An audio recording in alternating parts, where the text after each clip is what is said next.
10 minutes లో diabetes control చేసే tablet అంటరా. Arnab Goswami అని సుధీర్ చౌదరి చెప్తున్నారు చూడు.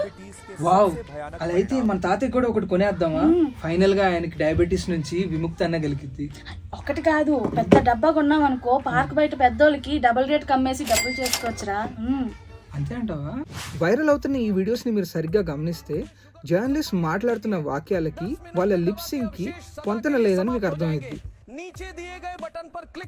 సరైన కీబోర్డ్స్ యూజ్ చేసి అసలు ఈ జర్నలిస్ట్ నిజంగానే ఇలాంటి ప్రోడక్ట్ గురించి ఏమైనా రిపోర్ట్ చేశారా అని ఇంటర్నెట్లో చెక్ చేస్తే ఈ వైరల్ క్లిప్స్ అన్నిటినీ ఆయా జర్నలిస్ట్ యొక్క వేర్వేరు రిపోర్ట్స్ యూజ్ చేసి వాటి మీద వాయిస్ డబ్బింగ్ యాడ్ చేసి తయారు చేసిన ఫేక్ వీడియోస్ అని మాకు అర్థమైంది. అర్నబ్ గోస్వామి నవంబర్ 16వ తారీఖున చేసిన ఒక షోలో నుంచి తీసిన వీడియో యూజ్ చేసి ఈ వైరల్ వీడియో తయారు చేశారు. చూడండి.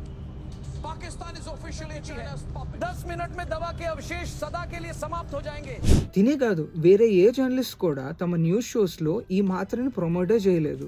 డయాబెటీస్ లేదా మధుమేహం అనేది ఒక లాంగ్ లాస్టింగ్ కండిషన్. ఈ కండిషన్ కి కంప్లీట్ క్యూర్ లేదు, కానీ మెడిసిన్ యూజ్ చేస్తూ హెల్దీ డైట్ ని ఫాలో అయ్యి కొంచెం వెయిట్ లాస్ అయ్యి ఈ కండిషన్ ని మేనేజ్ చేసుకోవచ్చు అని హెల్త్ ఎక్స్పర్ట్స్ చెప్తూ ఉంటారు. అంతేగాని 10 నిమిషాల్లో బ్లడ్ షుగర్ లెవెల్ ని కంట్రోల్ చేసే మాత్రం ఉన్నట్లు ఏ ప్రముఖ మెడికల్ ఆర్గనైజేషన్ కూడా చెప్పలేదు. కాబట్టి ఈ వైరల్ వీడియోస్ అన్ని ఫేక్.